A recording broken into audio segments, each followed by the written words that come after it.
నడిపించు యేసయ్యా ప్రేమ పూర్ణుడా స్నేహశీలుడా విశ్వనాథుడా విజయ వీరుడా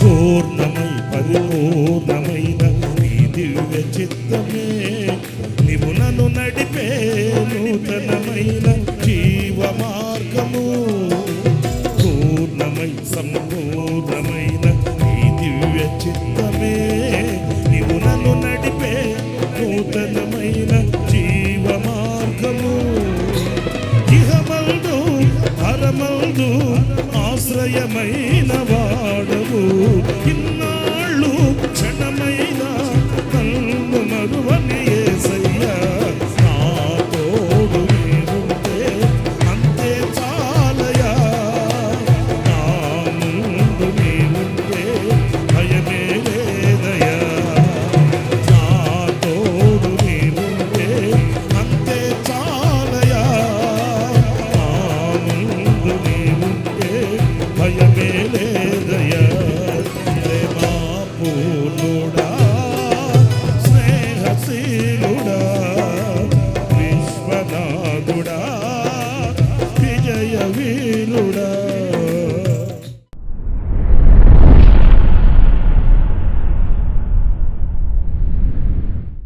praise the lord. ప్రభు అయిన యేసుక్రీస్తు నామంలో హోసన్నా మినిస్ట్రీస్ తరపున మీకు హృదయపూర్వకమైన వందనాలు తెలియపరుస్తున్నాను. ప్రభు మిమ్మల్ని దీవించి ఆశీర్వదించునుగాక. ప్రియులారా, ఈ పూట పరిశుద్ధ గ్రంథంలో నుంచి 119వ కీర్తన 71వ వాక్యాన్ని నేను చదువుతున్నాను. మీరు కూడా గమనించండి. నేను నీ కట్టడలను నేర్చుకొనున్నట్లు శ్రమ నొంది యుండుట నాకు మేలాయను. చూడండి, ఈ వాక్య భాగంలో శ్రమ అనే అనుభవం తీసుకుని వచ్చే ఆశీర్వాదాన్ని గూర్చి, మేలును గూర్చి మనం గ్రహిస్తున్నాము. వాస్తవంగా శ్రమ అంటే మనకు ఒక చేదైన అనుభవం. నీకే కాదు, నాకే కాదు, ఎవరికైనా కూడా. శ్రమ అనగానే అది ఒక క్లిష్ట స్థితిగతులు అనేది మన అవగాహన. అయితే అంతరంగికంగా దాచబడి ఉన్న విషయాలు గనక మనం ఆలోచించగలిగితే శ్రమ అనేక విషయాలను మనకు నేర్పిస్తుంది. విజయం కంటే కూడా శ్రమయే మనకు పాఠాలు నేర్పిస్తుంది. ఓటమి మనకు పాఠాలు నేర్పిస్తుంది. ఇరుకైన అనుభవాలు మనకు మేలుకొనుపును కలిగిస్తాయి. మేలులెన్నో ఈ శ్రమ అనే అనుభవంలో దాచబడి ఉన్నాయి అనేది మనం గ్రహించాలి. ఈ కీర్తన కూడా మనం చదివినప్పుడు నీ కట్టడలను నేను నేర్చుకొనున్నట్లు, అంటే శ్రమ కలిగిన వేళ నీ కట్టడలను నేను నేర్చుకోగలుగుతున్నాను. ప్రియమైన సహోదరులారా, మనకు దేవుని కట్టడలు ఎంతో శ్రేష్టమైనవి, ఎంతో అమూల్యమైనవి. అవి లేకపోతే మనం దేవునికి దూరం అయిపోతాము. చూడండి, ఇశ్రాయేలీలు ఐగుప్తు దేశంలో నుంచి వాళ్ళు వస్తున్నప్పుడు వాళ్ళు విచ్చలవిడిగా ప్రవర్తించడం నేర్చుకున్నారు. దేవునికి దూరమైపోతున్నారు. దేవుని హృదయంలో వేదనను కలిగిస్తున్నారు. వారికి కుడి ఎడమలకు వ్యత్యాసం తెలియకపోయింది. అప్పుడు ప్రభువు వారు దేవుని ఎదుట దోషులుగా నిలబడకుండానట్లు వాళ్ళకి కొన్ని కట్టడలను అనుగ్రహించాడు. నేను తప్ప నీకు వేరొక దేవుడు ఉండకూడదు, ఎందుకంటే మీరు అలా చేసి నాకు దూరం అయిపోతున్నారు. పైన ఆకాశం అందే కానీ, భూమి ఎందే కానీ, భూమి కింద నీళ్ళ ఎందే కానీ ఎక్కడ కూడా నేను తప్ప నీకు ఒక వేరొక దేవుడు ఉండకూడదు. నీ తల్లిని నీ తండ్రిని సన్మానింపుము. ఇలాంటి కట్టడలను ఆయన అనుగ్రహించాడు. ఎందుకు అనంటే వాళ్ళు ఆయన ఎదుట దోషులుగా నిలబడకుండానట్లు. నా ప్రియమైన సహోదరులారా, మనకు దేవునికి సన్నిహితమైన సంబంధాన్ని కలిగించేవి దేవుని కట్టడలు, దేవుని న్యాయవిధులు, దేవుని ఆజ్ఞలు. ఈ ఆజ్ఞలు, ఈ కట్టడలు, ఈ నిబంధనలు మనం ఎప్పుడు నేర్చుకోగలుగుతామనంటే మనం శ్రమ కలిగినప్పుడే. ఈ శ్రమ మనకు కొన్ని కట్టడలను ప్రత్యక్షపరుస్తుంది. అప్పుడు మనం స్థిరంగా బ్రతకగలుగుతామండి. ఈరోజున నా ప్రియమైన సహోదరులారా, ఈ శ్రమ ఎంత మేలు చేస్తుంది అనేది గ్రహించి ఆ శ్రమ కలిగిన నాడు ఆ పాఠాన్ని మనం నేర్చుకోగలగాలి. అంతేగాని శ్రమ కలిగినప్పుడు పరిశుద్ధ గ్రంథంలో స్పష్టంగా కొన్ని మాటలు రాయబడి ఉన్నాయండి. శ్రమ కలిగినప్పుడు మనం ఎలా ఉండాలి అనేది నేను మీకు కొన్నిటిని మాత్రమే నేను మీతో చెప్తాను. దినవృత్తాంతాల 2వ గ్రంథం 15వ అధ్యాయం 7వ వాక్యం మనం చదివినప్పుడు అందులో, మీరు బలహీనులు కాక ధైర్యము వహించుడి, మీ కార్యము సఫలమగును. చూడండి, వాక్య భాగంలో ధైర్యం కలిగి ఉండాలంట. మనకు శ్రమ కలిగినప్పుడు మనం కోల్పోయేది మొట్టమొదట ఈ ధైర్యమేనండి. కానీ వాస్తవంగా శ్రమ కలిగిన నాడు మనం కలిగి ఉండవలసింది ఏంటంటే, ఈ ధైర్యాన్ని మనం కలిగినప్పుడు వాక్యంలో వ్రాయబడి ఉంది, మన కార్యములు సఫలమవుతాయట. కానీ ఈ రోజున అలజడి పాలైపోతున్నాము, మనసు స్థిమితంగా ఉండట్లేదు, కలవరపడిపోతున్నాము, శ్రమ కలగగానే భయభ్రాంతులమైపోతున్నాము, విభ్రాంతితో విసిగిపోతున్నాము, అలసి సొలసి సొక్కిపోతున్నాము, క్రీస్తులో నుండి వైదొలిగిపోతున్నాము. నా ప్రియమైన సహోదరులారా, చాలా సందర్భాలలో మన పరిశుద్ధ గ్రంథంలో చదువుతాము, ధైర్యము వహించుడి, ధైర్యము కలిగి పని జరిగించుడి, భయపడకుడి. ఎన్ని వాక్యాల్లో మనం గమనిస్తామో, ఎన్ని పర్యాయాలు పరిశుద్ధాత్ముడు పరిశుద్ధ గ్రంథంలో ఆ మాటల్ని భయపడకండి భయపడకండి అని వ్రాస్తాడు. మీరు యోబు గ్రంథంలో కూడా తన స్నేహితులు చెప్పిన మాటలు మనం చదువుతాము. శ్రమ కలిగిన నాడు కృంగిన ఎడల నువ్వు చేతగాని వాడు అవుదువు కదా. నిజమే, కృంగడం అనేది బహుభయంకరమైన పరిస్థితి. ధైర్యాన్ని కోల్పోవడం అనేది చాలా హీనస్థితి. మన పితరుల చరిత్రలు మనకు చెప్తాయి, వాళ్ళు నీతిమంతులు గనుక ధైర్యము కలిగి సింహము వలె ఉన్నారు అని వాక్యంలో మనం చదువుతాము. కనుక నా ప్రియ సహోదరులారా, శ్రమ కలిగిన నాడు దానిలోని మేలు మనం పొందుకోవాలి. దానిలో శ్రమల్లో ఉన్న ఆ ఆశీర్వాదాన్ని మనం అందుకోగలగాలి. ఆ మేలు మనం అనుభవించి సాక్షులమై ఉండాలే కానీ అధైర్యపడిపోకూడదు. ధైర్యం కావాలి. దేవుని వాక్యం అంటుంది పలుమార్లు, ధైర్యంగా ఉండు, ధైర్యంగా ఉండు, ధైర్యంగా ఉండు, నీ కార్యములు సఫలమవుతాయి. ఏం జరుగుతుందో, ఏమవుతుందో, ఏమైపోతానో అని అలజడి కలవరం నీకు అవసరం లేదు, ధైర్యముగా ఉండుము అని దేవుని వాక్యం ఈ పూట కూడా మనతో మాట్లాడుతుంది. ఇకపోతే ఈ శ్రమ కలిగిన నాడు మనం ఎలా ఉండాలని ఇంకొక మాట కూడా పరిశుద్ధ గ్రంథంలో చదివితే, కీర్తనల గ్రంథం 50వ కీర్తన 15వ చరణాన్ని నేను చదువుతున్నాను. ఆపత్కాలమున నీవు నన్ను గూర్చి మొరపెట్టుము, నేను నిన్ను విడిపించదను. ఇంకా ఇంతకంటే ఏం మాట కావాలండి మనకు? ఆపత్కాలమున కృంగిపోవడం కాదు, శ్రమ కలిగినప్పుడు అలజడి పాలై మనం ఆవేదనలతో పొగసగల కక్కడం కాదు. వాక్యం స్పష్టంగా చెప్తుంది, మీరు నాకు మొరపెట్టండి, ప్రార్థించండి. ప్రార్థనకి మించిందేమీ లేదండి, ప్రార్థన కంటే హెచ్చైనదేమీ లేదండి, ఉన్నతమైనదేమీ లేదండి. అన్నిటికంటే ఉత్తమమైన ఉన్నతమైనది ప్రార్థన. మన పితరులు చూడండి, సమస్యలు వాళ్ళకి తలెత్తినప్పుడు వాళ్ళు మొరపెట్టారు, గోని పట్టగట్టుకొని బూడిదలో కూర్చొని ప్రార్థించడం ప్రారంభించారండి. అంతకు మించింది ఇంకేముంది మన దగ్గర? అంతకు మించిన ఆయుధం మనకేముంది? ఏమీ లేదు. మనం చేయగలిగితే ఆ ఒక్క పని ప్రార్థన చేయగలిగితే ఏ సమస్య అయినా మబ్బు విడిపోయినట్లుగా విడిపోతుందండి. ఎందుకంటే ప్రార్థనకి మించిన సమస్యలేమీ కూడా లేవు. ప్రార్థనకి మించిన ఇరుకులు, ఇబ్బందులు ఏమి ఉండవు. వాటన్నింటి మీద పై చేయి ప్రార్థనకే. మనం ప్రభువుని అడగగలిగితే, మనం ప్రభువుకు చెప్పుకోగలిగితే, మొర్ర పెట్టుకోగలిగితే. నా ప్రియమైన సహోదరులారా, మన పితరులు రాజుల చరిత్రలో చూడండి, వాళ్ళ శక్తిహీనతలో, బలహీనతలలో దేవుని దగ్గరికి వెళ్ళారండి, ప్రార్థన దగ్గరికి వెళ్ళారండి, ప్రార్థించగలిగారండి. మరి మనం ఎవరి దగ్గరికి వెళ్తున్నాం? మనం ఎవరి మీద ఆధారపడుతున్నాం? మనం దేనివైపు దృష్టి నిలుపుతున్నాం? మనం దేనివైపు ఆసక్తిని కనపరుస్తున్నాం? ప్రార్థించండి. కుటుంబ సమస్యలా, లేదు సమాజంలో కొన్ని సమస్యలు తలెత్తుతున్నాయా, లేకపోతే వ్యక్తిగతంగా కొన్ని సమస్యలు పొడచూపుతున్నాయా? వీటన్నిటికీ పరిష్కారం ప్రార్థన.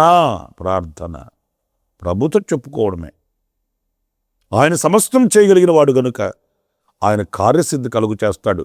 కార్యసాధకమగు తన క్రియాశక్తిని బట్టి తన బాహు చాపుతాడు, అద్భుతాలు చూయిస్తాడు. మనం మొరపెట్టుకోగలగాలి. దావీదు ప్రార్థన చేస్తే ప్రభు శక్తినివ్వలేదా? హిజ్కియా ప్రార్థన చేస్తే ఆయుష్ను అనుగ్రహించలేదా?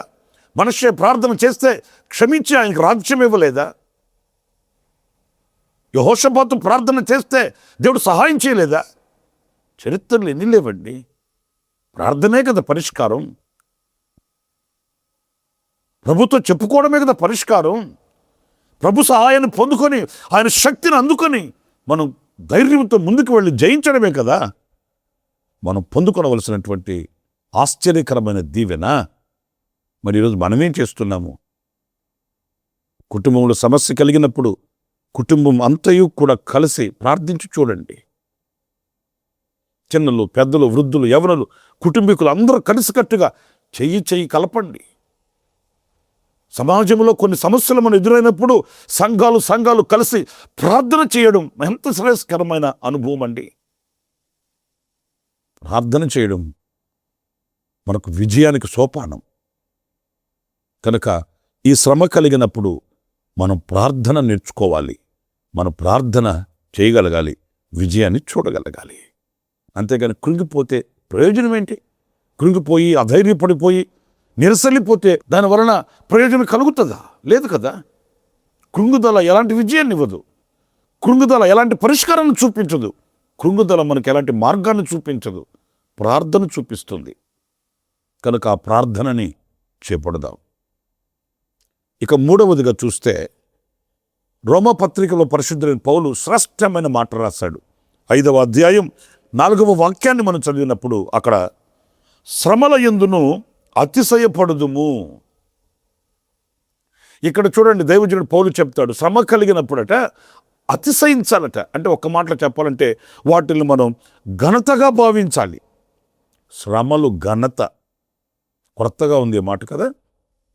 మనమేమనుకుంటాం? శ్రమలు అవమానం అనుకుంటాం. శ్రమ కలిగితే ఇబ్బందిగా ఫీల్ అయిపోతాం మనం. ఎందుకు నాకే వచ్చాయి, నేను ఇంత భక్తి చేస్తున్నాను, ఇంత నీతిగా ఉంటున్నాను, ఇంత యథార్థంగా ఉంటున్నాను, ఈ అవమానాలేంటి, ఈ నిందలేంటి, ఈ విరోధం ఏంటి? ఇవన్నీ మనల్ని గుచ్చి గుచ్చి గుచ్చి వేధిస్తుంటాయి. కానీ పౌలేమో ఇక్కడ మీరు అతిశయించండి అంటాడు, వాటిని ఘనతగా ఎంచుకోండి అంటాడు. శ్రమ కలిగినప్పుడు మహిమాస్వరూపి యొక్క ఆత్మ మన మీద నిలుస్తుందట. ఈ శ్రమలు మనం అనుభవించిన వారమైతే మెప్పు, మహిమ, ఘనత మనకు కలుగుతుందట. ఈ శ్రమల వలన ప్రతిఫలం కలుగుతుందట. మరి ఇది ఘనత కదా. దేవుని మూలముగా మనకు ప్రతిఫలం వచ్చినప్పుడు అది ఘనత కాదా? దేవుని మూలముగా మనకు మెప్పు కలిగినప్పుడు అది ఘనత కాదా? నా ప్రియమైన సహోదరులారా, మనం దూరదృష్టి కలిగి ఆలోచించాలి. ఆత్మీయులమై మనం గ్రహించాలి. పైనున్న వాటిల్ని మనం వెతకాలి. అంతేగాని మనల గురించి ఎవరో ఏదో అనుకుంటున్నారని వాళ్ళు మనల గురించి అనుకోకూడదట. మనల గురించి ఎవరో గుసగుసలాడుకుంటున్నారని అసలు నన్ను గురించి వాళ్ళు ఎందుకు గుసగుసలాడుకోవాలి? గుసగుసలాడుకునివ్వండి. ఇప్పుడు ఏమైంది? విరోధంగా మాట్లాడుకోనివ్వండి. మనకేంటి? మనకు వాళ్ళు మాట్లాడుకుంటేనే కదా, అవి మనం భరిస్తేనే కదా ప్రతిఫలం వచ్చేది దేవుని దగ్గర నుంచి. ఎవ్వరు మన గురించి ఏమనుకోకుండా, ఎవ్వరు మనల్ని గురించి చెడుగా అనుకోకుండా, ఏ కష్టం మనకు రాకుండా, ఏ బాధ మనం పడకుండా, నాయన ప్రతిఫలం ఇవ్వవా అంటే దేనికి నాయన నీకు ప్రతిఫలం? ఏమనుభవించావని, ఏం కష్టపడ్డావని, ఏం శ్రమ పడ్డావని అని అడిగాడు అనుకోండి, దానికి మన సమాధానం ఏంటి? శ్రమపడిన మోషేకి ఉంది ప్రతిఫలం, శ్రమపడిన స్టెఫనుకు ఉంది ప్రతిఫలం, శ్రమపడిన యెహోషువకు ఉంది ప్రతిఫలం, మరి శ్రమపడిన వాళ్ళకు ఉంది ప్రతిఫలం. శ్రమయే పడకుండా, నిందలే అనుభవించకుండా, లేకపోతే ఏమి కష్టమే లేకుండా బ్రతికి నాకు ప్రతిఫలం కావాలయ్యా అంటే తప్పు. అలాగని లేనిపోని సమస్యలు తీసుకొని నెత్తి మీద పెట్టుకోమని కాదు నేను చెప్పేది.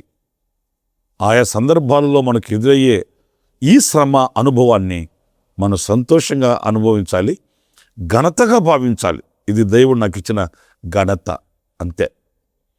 నా దేవుని కొరకు నేను నిలబడాలి, నా దేవుని కొరకు నేను ప్రయాసపడాలి, నా దేవుని కొరకు నేను ముందుకు సాగాలన్న ధైర్యము స్థైర్యముతో మనం ఆనందించాలి, అతిశయించాలని పరిశుద్ధుడైన పౌలు చెప్తున్నాడు. అపోస్తుల కార్యాల గ్రంథంలో మనం చదువుతాం, మన పితరులను వాళ్ళు గద్దించి, వాళ్ళని హెచ్చరించి, వాళ్ళని సమాజం ఎదుట అవమానపరిచినప్పుడు క్రీస్తు నిమిత్తం శ్రమ పొందుట మనకు మంచిది, దానికి మనం తగిన వారము అని వాళ్ళు ఆనందించారంట. మేము పరిశుద్ధులైన క్రీస్తుని ఆరాధిస్తున్నాము, పరిశుద్ధులైన ప్రభువుని సేవిస్తున్నాము, ఆయనని ప్రకటిస్తున్నాము, మేము చేసిన తప్పేంటి అని వాళ్ళు నోటుకొచ్చిన మాట్లాడలేదండి. మనము ఈ శ్రమలు అనుభవించుటకు ఎన్నదగిన వారమయ్యా. మనకు గాక ఎవరికి వస్తాయేంటి? పవిత్రంగా జీవించాలనుకున్న వానికే కదా కష్టాలు వచ్చేది. పవిత్రత వద్దనుకుంటే కష్టమేముంది? ఇంకా ఏది తినాలో అది తినచ్చు, ఎక్కడ తిరగాలి అక్కడ తిరగచ్చు, ఎక్కడ ఉండాలని అక్కడ ఉండొచ్చు, ఏం చేయాలని చేయొచ్చు, కష్టమేముంది? అవన్నీ వద్దనుకుని నిలబడమే కదా కష్టం, దానికే కదా ప్రతిఫలం. ఇవన్నీ మనం లోతైన అనుభవాలలో భావించాలి, అలా అనుసరించాలి, దీవించబడాలి.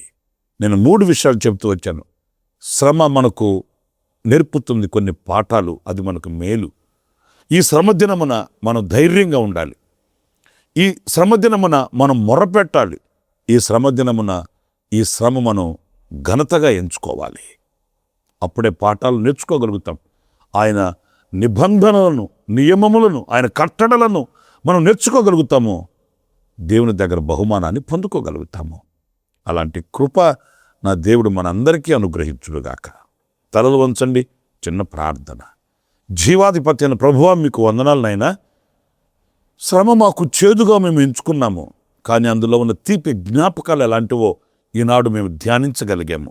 శ్రమ కలిగిన నాడు మేము నీ కట్టడలను నేర్చుకుని, నీ కట్టడల వలన మీకు సమీపస్తులమై మీతో హత్తుకొని మేము బ్రతకడానికి కృప చూపించమని వేడుకొనుచున్నాను.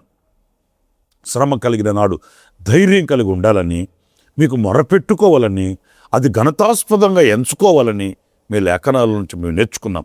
ఆ రీతిగా మేము అడుగులు వేయడానికి మాకు శక్తిని, ఓర్పును, నేర్పును, సహనాన్ని మీరు అనుగ్రహించి నడిపించమని మమ్మల్ని మీ చేతులకు సమర్పించుకుంటూ, ఈ మాటలు వినిన ఒక్కొక్కరిని దృఢపరిచి, ధైర్యపరిచి, సహనాన్ని, సంతోషాన్ని ప్రసాదించి నడిపించమని యేసు నామములో ప్రార్థించి వేడుకొనుచున్నాను తండ్రి. ఆమేన్, ఆమేన్. ప్రభు మిమ్మల్ని ఆశీర్వదించి దీవించునుగాక. విశేషమైన కృప ఈ దినమంతా నా దేవుడు మీకు సమృద్ధిగా అనుగ్రహించునుగాక. ఆమేన్, ఆమేన్. ప్రతిదినము ఈ అనుదిన కృపాను సందేశముల కొరకు, ఇంకా మరిన్ని ఆత్మ సంబంధమైన సందేశాల కొరకు ఈ మా యూట్యూబ్ ఛానల్ ను సబ్స్క్రైబ్ చేసుకోండి. Pastor Ramesh hosanna ministries.